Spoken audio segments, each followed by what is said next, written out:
ए सखी अब बोला ना। सुना सुनावा। एक ठे छोट के देवर बा सखी बड़ा उत्पात मचौले बहो। हाँ, सुना हम तुहसे का कहत बानी। सुनावा। सुना ये सखी देवर उत्पाती मार चाहे माजा राती के पीवा के कैसन राम जी बनावल मरले वन कर माती के।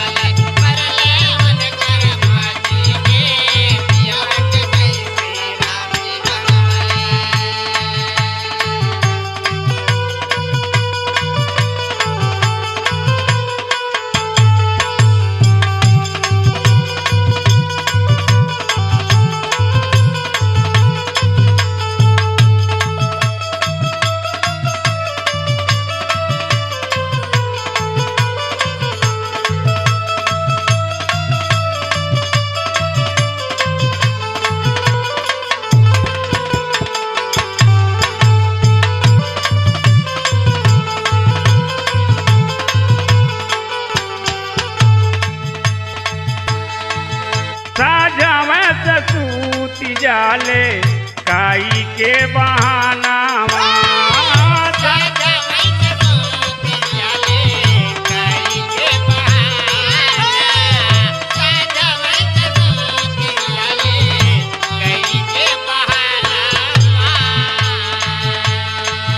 का जानी कैसन बा हमरो सजाना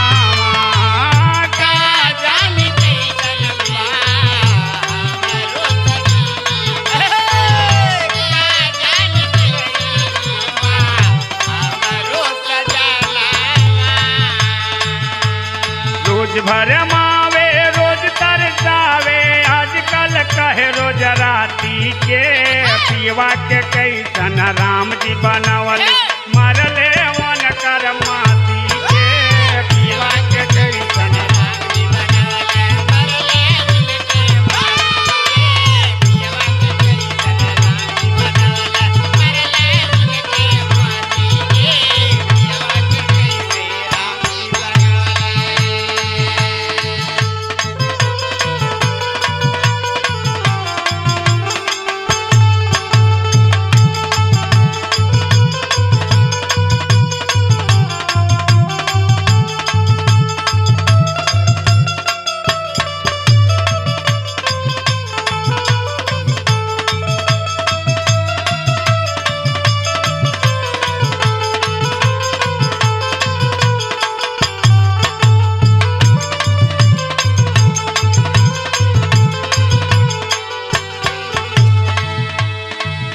कैले जवानी उठा हमरो खराब हो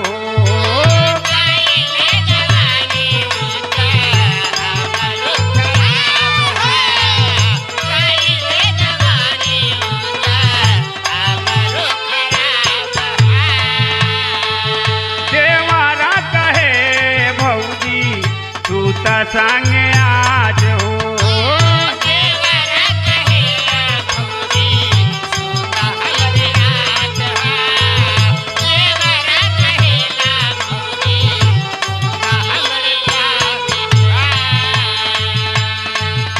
बचाई कबल छुपाई अपने गदरल जवानी के पीवा के हमारे राम जी बनावले मरले वन कर माती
उठेला रही रही लहारिया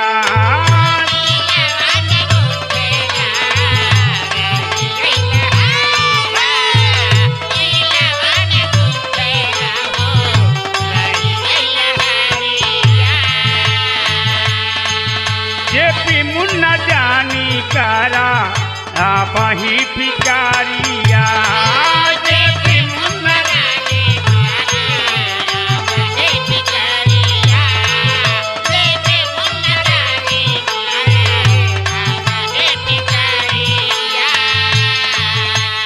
राती के बेला करल जाई खेला दहिया दहिया साटी के पीवा के कैसन राम जी बनवल मरले अवन कर माटी के